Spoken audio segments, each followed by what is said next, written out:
Hello friends, this is Tushar sir and welcome to this channel AJ Physics by Tushar sir. Here you will get all the concept example and exercise of the 11th and 12th standard of physics subject.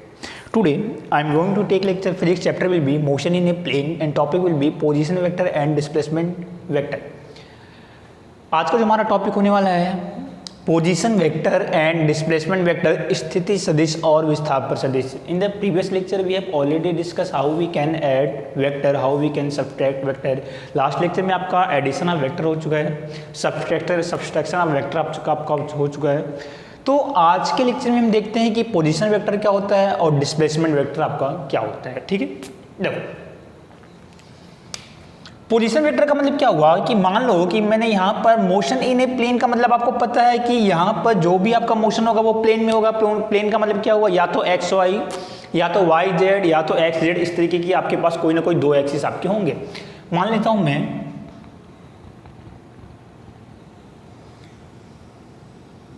ये आपका x axis है, ये आपका Y axis है, ये आपका reference point, ये reference point आपका हुआ ओ. एक पॉइंट है, एक पार्टिकल है, वो पार्टिकल आपका पॉइंट पी पर है. ए particle is present at the point P.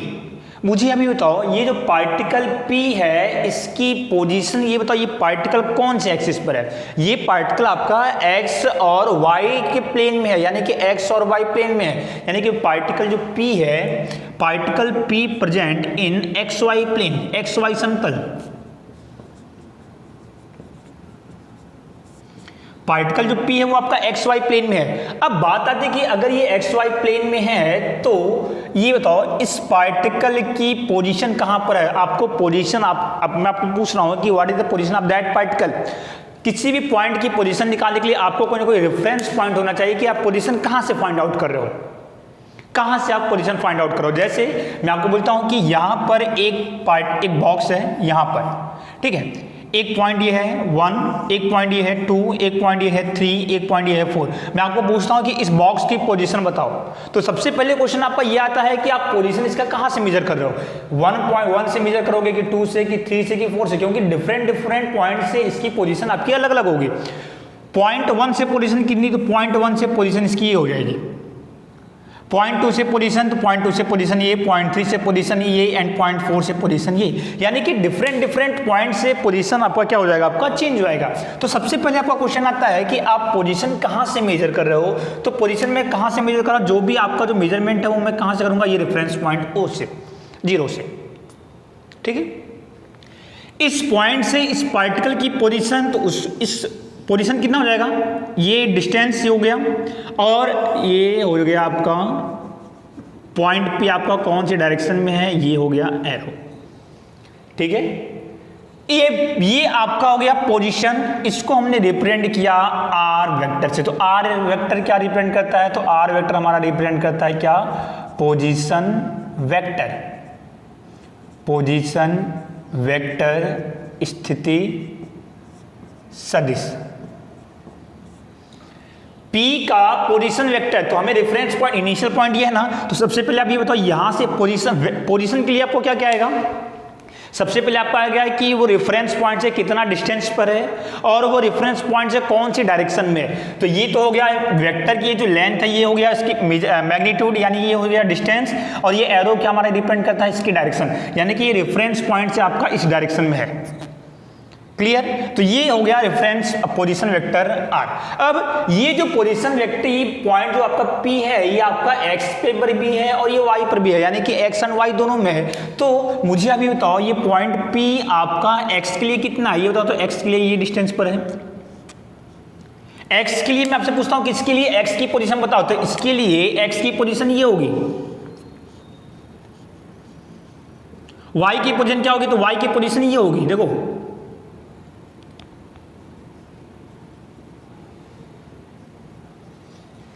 P का जो पोजीशन वेक्टर है वो x डायरेक्शन में ये होगा और ये y डायरेक्शन में ये होगा. ये देखो इधर, ये x डायरेक्शन की पोजीशन, ये y, यानी कि पार्टिकल जो P है वो x डायरेक्शन में कितना डिस्टेंस पर है, ये इतना डिस्टेंस पर है. y डायरेक्शन में, तो y डायरेक्शन में ये डिस्टेंस पर है। ये मुझे अभी बताओ, तो इस पार्टिकल p की जो पोजीशन है आपको पता है कि जैसे अगर मुझे इसका पोजीशन लिखना हो तो मुझे ये कितना होगा, मुझे अभी बताओ ये कितना होगा, ये कितना होगा। तो ये इसमें मैग्नीट्यूड आएगा और डायरेक्शन आएगा, मैग्नीट्यूड एंड डायरेक्शन बोथ। तो ये हो जाएगा मैग्नीट्यूड, मान लेता हूँ मैं, ये डिस्टेंस आपका x है, इनटू डायरेक्शन, ये बताओ ये x से डायरेक्शन, x एक्सिस पे जो डायरेक्शन होती है उसको हम लिखते हैं आई कैप से। अगर आपको याद हो तो मैंने आपको बताया था, जैसे मैंने लिखा है A cap is equal to A vector upon magnitude, ये पढ़ा आपने, A cap is equal to vector A upon magnitude, यानी कि यहां से ए वेक्टर कितना आ जाएगा, तो A vector is equal to multiply A into A cap. ये क्या है, ये फुल वेक्टर है, और ये क्या है, मैग्नीट्यूड है, और ये क्या है, इसको आप बोलते हैं यूनिट वेक्टर। यूनिट वेक्टर यानी कि फुल वेक्टर को रिप्रेजेंट करने के लिए मैग्नीट्यूड, परिमाण और उसके यूनिट वेक्टर के साथ आप मल्टीप्लाई करोगे तो आपको फुल वेक्टर आपको मिल जाएगा। तो अब मैं आपसे पूछता हूं कि पॉइंट P का x डायरेक्शन में पोजीशन वेक्टर कितना है, x डायरेक्शन में, ये बताओ तो x डायरेक्शन में पोजीशन वेक्टर कितना, यही है ना। दो ये मुझे पोजीशन वेक्टर चाहिए, तो वेक्टर निकालने के लिए मैग्नीट्यूड इनटू डायरेक्शन, तो मैग्नीट्यूड कितना हो गया x, और x एक्सिस पे डायरेक्शन को हम लिखते हैं आई कैप। तो मैंने यहां पे लिखा position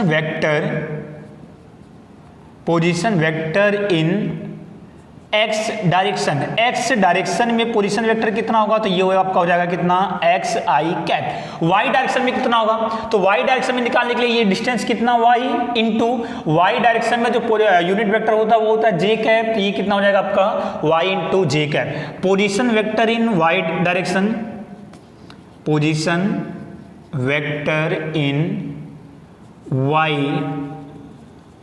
direction is equal to y into J cap. बात समझ आ गई। तो x डायरेक्शन का position vector x into Y cap, y direction का पोजीशन वेक्टर आपका y इंटू जे कैप। तो नेट पोजीशन आपका कितना, दोनों को हम क्या करेंगे, ऐड कर देंगे। और आपको ये तरीका पता भी है। ये बताओ एक वेक्टर ये है, इस वेक्टर को चाहो तो आप यहाँ पे शिफ्ट कर सकते हो, ये पूरे वेक्टर को चाहो तो मैं यहाँ पे शिफ्ट कर सकता हूँ। अगर मैंने इस पूरे वेक्टर को यहाँ पे शिफ्ट किया तो कितना हो जाएगा, इस पूरे वेक्टर को मैंने यहाँ पे शिफ्ट किया, तो क्या आप इसको इस तरीके से लिख सकते हो, क्या हूँ, जस्ट ए सेकेंड,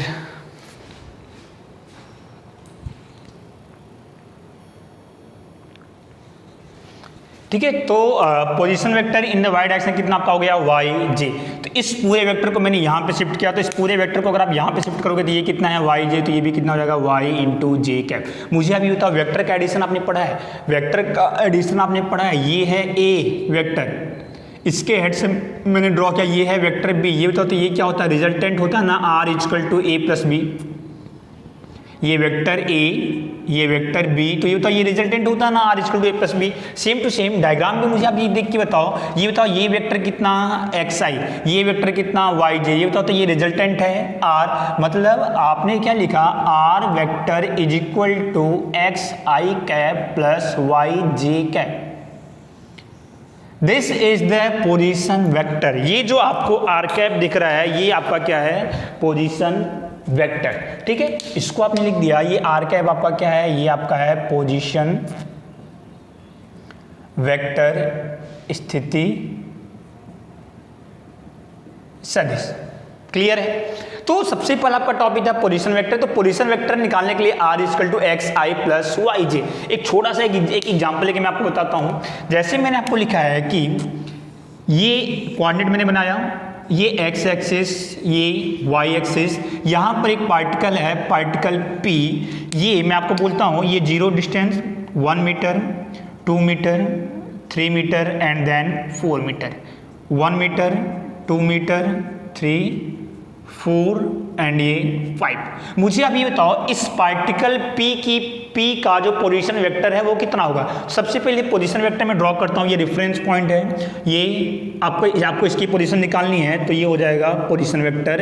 इसको मैंने सपोज कर लिया R। तो R कितना होगा, तो R इज इक्वल टू, ये बताओ ये पार्टिकल जो P है वो x पे कितना है, तो x के लिए कितना है 4 पर है, और y के लिए कितने पे है 5 पे है। तो R is equal to 4i cap.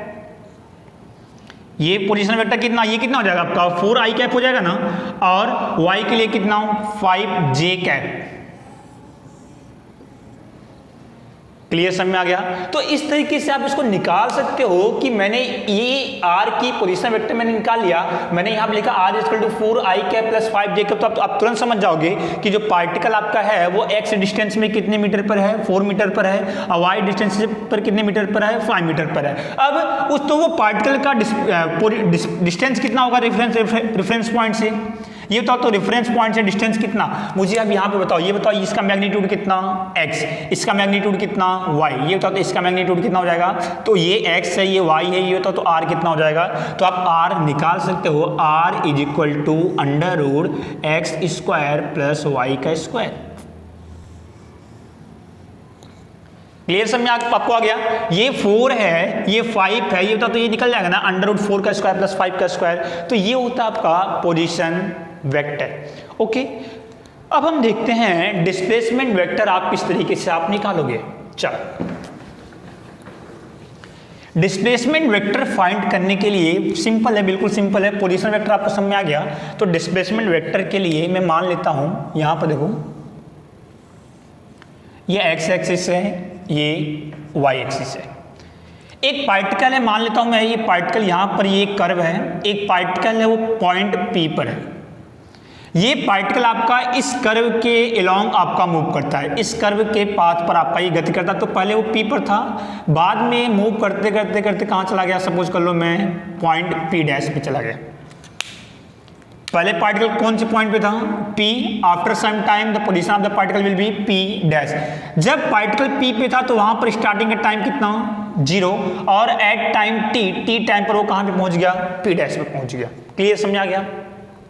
Starting में कहां पे था, P पर, उसके बाद वो मूव करते करते कहां चला गया आपका, P डैश पर। यानी कि तो P से P डैश तक जाने में कितना टाइम लगा आपको, T टाइम लगा आपका। ठीक है। अब मुझे अभी बताओ, सबसे पहले मुझे अभी बताओ, जब पार्टिकल P पर था एट पॉइंट P, तो उसका पोजीशन वेक्टर कितना होगा, ये बताओ। तो पॉइंट P के लिए पोजीशन वेक्टर ये है, ये रेफरेंस पॉइंट है, तो पोजीशन वेक्टर आपका ये हो जाएगा।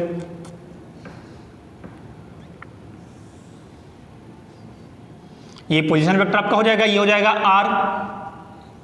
r कितना, यानी कि जब एट पॉइंट P पर पोजीशन वेक्टर आपका हो जाएगा r इज इक्वल टू कितना, x I plus Y J cap लिख सकते हो आप। यानी कि पॉइंट P जो है वो x के लिए स्टार्टिंग में कितने डिस्टेंस पर है, ये हो गया x, और ये आपका हो गया y स्टार्टिंग में।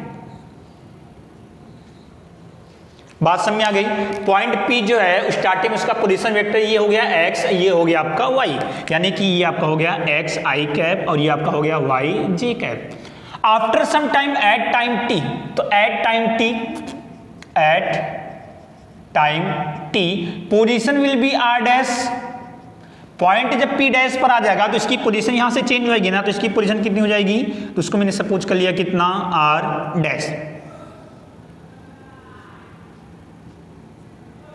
ये जो पोजीशन है इसको मैंने सपोज कर लिया कितना, r dash, position vector. r dash कितना होगा ये बता। तो r डैश के लिए अगर मैं r डैश की बात करता हूं तो x के लिए पोजीशन ये है, y के लिए पोजीशन ये है, x के लिए पोजीशन ये देखो। तो ये मैंने सपोज कर लिया, ये कितना है आपका x डैश, तो ये हो जाएगा कितना, x डैश आई, और ये मैंने सपोज कर लिया ये कितना आपका y डैश, तो y डैश j कैप। बात समझने की कोशिश करना, मैं क्या बोल रहा हूं आपको। स्टार्टिंग में जब पॉइंट P पर, जब पार्टिकल आपका P पर था तो उसकी पोजीशन कितनी, x एंड y। जब पार्टिकल आपका P डैश पर आ गया तो उसकी पोजीशन कितनी, x dash and y dash. ठीक है। तो अभी आप ये बताओ, तो P डैश के लिए पोजीशन कितनी है, x डैश है और y डैश है। तो एट टाइम T पर, एट पॉइंट P, और टाइम यहां पर कितना है 0, और एट टाइम T पॉइंट कौन सा है, पॉइंट P डैश, तो वहां पर पोजीशन कितनी हो जाएगी, x dash i cap plus y dash j cap. ये आपकी पोजीशन कहां पर, पॉइंट P डैश पर। बात समझ आ गई। तो मुझे अभी बताओ, तो ये पार्टिकल का डिस्प्लेसमेंट कहां पर है, डिस्प्लेसमेंट वेक्टर कहां पर होगा। तो डिस्प्लेसमेंट का मतलब आपको पता है कि डिस्प्लेसमेंट वेक्टर की डायरेक्शन कहां पर होती है, initial position to final position. तो ये है इनिशियल, ये है फाइनल पोजीशन। मैंने यहां पर एक लाइन ड्रॉ किया इस तरीके से, ये इनिशियल पोजीशन है पार्टिकल का, ये है फाइनल पोजीशन। तो ये बताओ, तो ये हो गया डिस्प्लेसमेंट। डिस्प्लेसमेंट यही तो है ना, ये आपका हो गया डिस्प्लेसमेंट। तो ये डिस्प्लेसमेंट को मैंने लिखा डेल्टा आर से। तो डिस्प्लेसमेंट वेक्टर, डिस्प्लेसमेंट वेक्टर विस्थापन सदिश को मैंने लिखा डेल्टा आर से। डेल्टा डिस्प्लेसमेंट, ठीक है। तो ये आपका हो गया डिस्प्लेसमेंट। P क्या है? P इनिशियल पॉइंट कौन सा है? P, तो उसकी पोजीशन कितनी थी? R। फाइनल पॉइंट कौन सा है? P डैश, तो उसकी पोजीशन कितनी है? R dash. जब पार्टिकल आपका P से P डैश पर मूव करता है तो डिस्प्लेस कितना हुआ आपका? डिस्प्लेस कितना हुआ आपका? Delta R। क्लियर समझ में आपको आ गया? डिस्प्लेसमेंट की direction initial position towards final position. तो ये इनिशियल है, ये फाइनल है, तो आपका एरो इस तरीके से आपका रहेगा, ठीक है। अब मुझे आप ये बताओ कि तो यहां से डेल्टा आर की वैल्यू कितनी होगी? तो अगर आपको दिख रहा हो यहां पर ये है आर, ये इसके हेड से, तो R plus delta R is equal to R dash दिख रहा है। एक वेक्टर ये है, फिर यहीं से मैंने दूसरे वेक्टर को ड्रॉ किया डेल्टा आर, और फिर से ये इसका रिजल्टेंट दिख रहा है ना। यानी कि आप इसको लिख सकते हो अगर आप चाहो तो R vector R plus delta R is equal to vector R plus delta R is equal to R dash. यहां से डेल्टा आर कितना आ जाएगा? तो delta R is equal to R dash minus R. Displacement vector देखो clear आपको समझ में आ रहा है? Displacement vector is equal to final position minus initial position, वही तो है ना।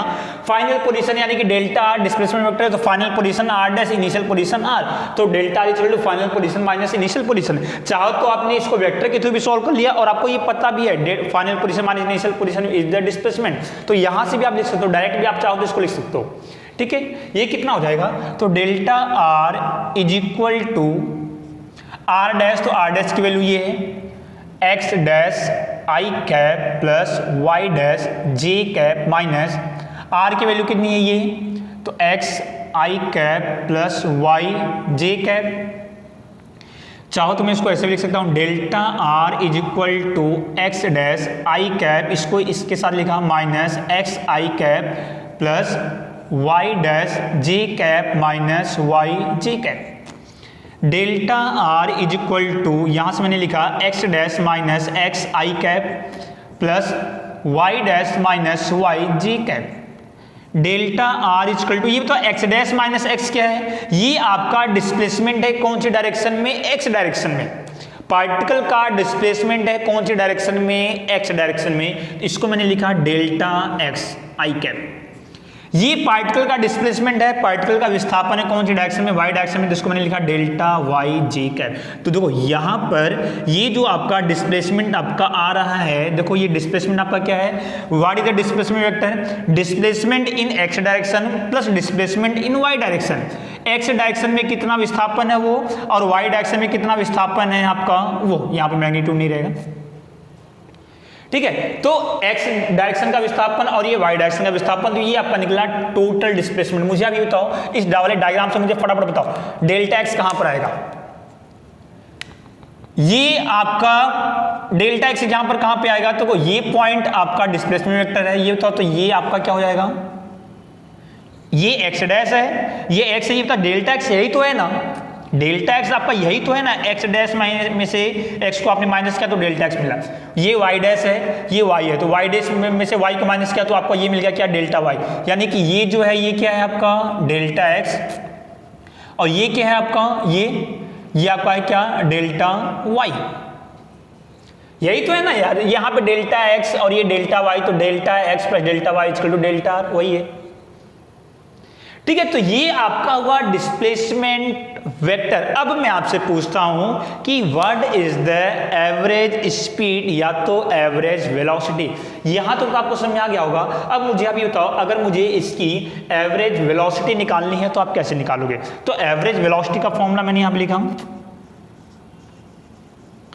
एवरेज वेलोसिटी यानी कि औसत वेग, औसत वेग v is equal to velocity का formula displacement upon time, total displacement, तो डिस्प्लेसमेंट कितना है डेल्टा आर, और यहां पर टाइम इंटरवल सपोज करो कि इसके बीच का कितना है डेल्टा टी, तो delta R upon delta T that is the average velocity. Delta R को चाहो तो आप ये भी लिख सकते हो, मैंने लिखा delta X I cap plus delta Y J cap upon delta T, ठीक है।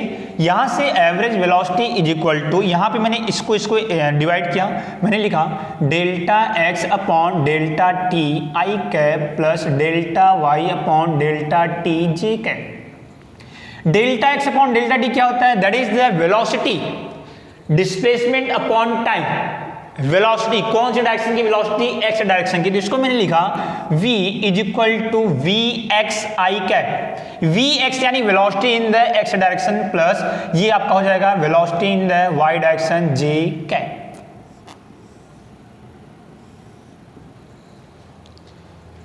सिंपल सी बात है कि पार्टिकल अगर आपका मूव कर रहा है तो उसकी एक्स डायरेक्शन में भी कुछ ना कुछ वेलोसिटी होगी, वाई डायरेक्शन में भी कुछ ना कुछ वेलोसिटी होगी, तो अगर आपको नेट वेलोसिटी निकालना है तो velocity in the X direction plus velocity in the Y direction, simple add कर दोगे तो आपको वेलोसिटी आपको मिल जाएगी। तो ये तो हो गया बात किसकी, एवरेज वेलोसिटी की,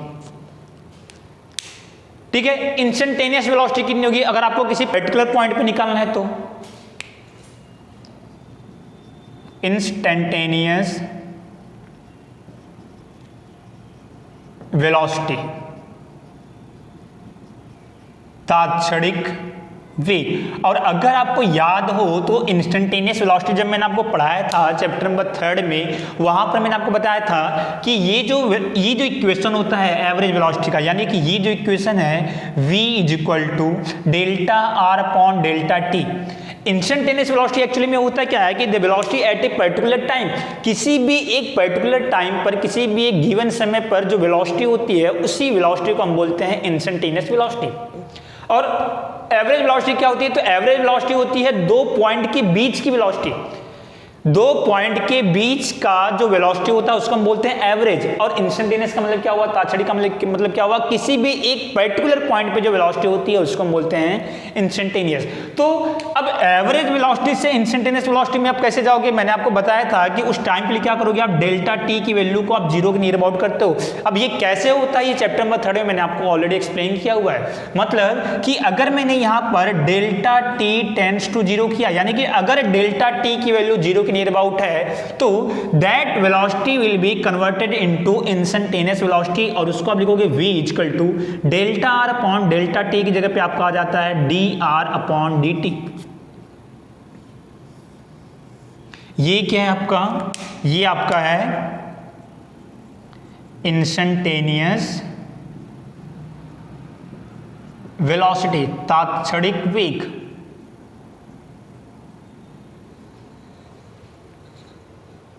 बात समझ में आ गया, सिंपल है बिल्कुल। यहीं पे क्या करोगे, अगर आप डेल्टा टी की वैल्यू 0 के नियर अबाउट है, यानी कि डेल्टा टी की वैल्यू अगर 0 के नियर अबाउट है, दो पॉइंट के बीच का जो टाइम है काफी कम है, एकदम से कम है, तो वो दोनों पॉइंट बिहेव करते हैं किस तरीके से, एक सिंगल पॉइंट के तरीके से।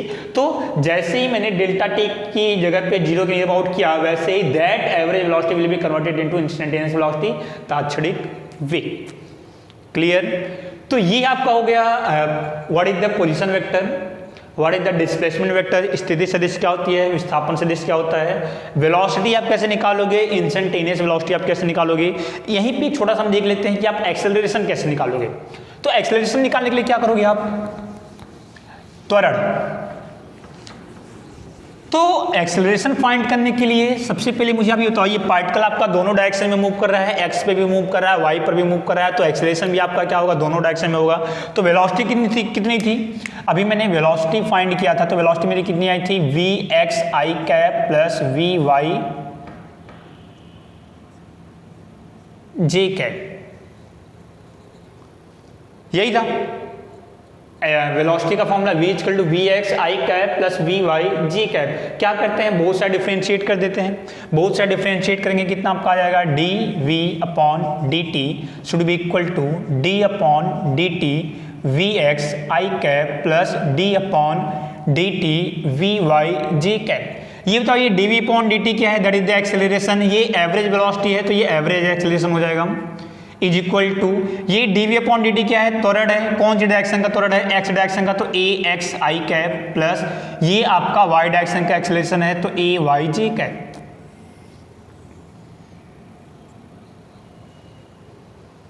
कोई दिक्कत बिल्कुल सिंपल है। चाहो तो आप ऐसे निकाल लो, चाहो तो आप मेन फॉर्मूले से निकाल लो। एक्सेलरेशन का फॉर्मूला क्या होता है, वेलोसिटी अपॉन टाइम, तो delta v upon delta T. A equal to delta V की जगह पे क्या लिखोगे, तो डेल्टा वी की जगह पे चाहो तो आप लिख सकते हो ये एवरेज वेलोसिटी है ना, तो अभी इसी की जगह पे तो मैंने लिखा था ना V X I cap plus V Y J cap upon delta T, तो बात देखो वही है, V X upon delta T that is the acceleration, V Y upon delta T that is the acceleration. तो ये एक्सेलरेशन का आपका formula ये। अब बात आती है कि एवरेज एक्सेलरेशन, ये तो हो गया। तो ये जो फॉर्मूला है आपका, ये जो फॉर्मूला है, ये कौन सा फॉर्मूला है आपका, ये तो फॉर्मूला है आपका एवरेज एक्सेलरेशन का। ये जो फॉर्मूला आपका है, ये कौन सा फॉर्मूला है आपका, ये सॉल्व कर लो इसी को, फटाफट मैं लिख देता हूं। A equal to V X upon delta T, तो velocity upon time that is the acceleration, देखो, और ये V Y upon delta T that is the acceleration Y direction में, ये हो गया। अब यहीं पर अगर आपको इंस्टेंटेनियस एक्सेलरेशन निकालना है तो इंस्टेंटेनियस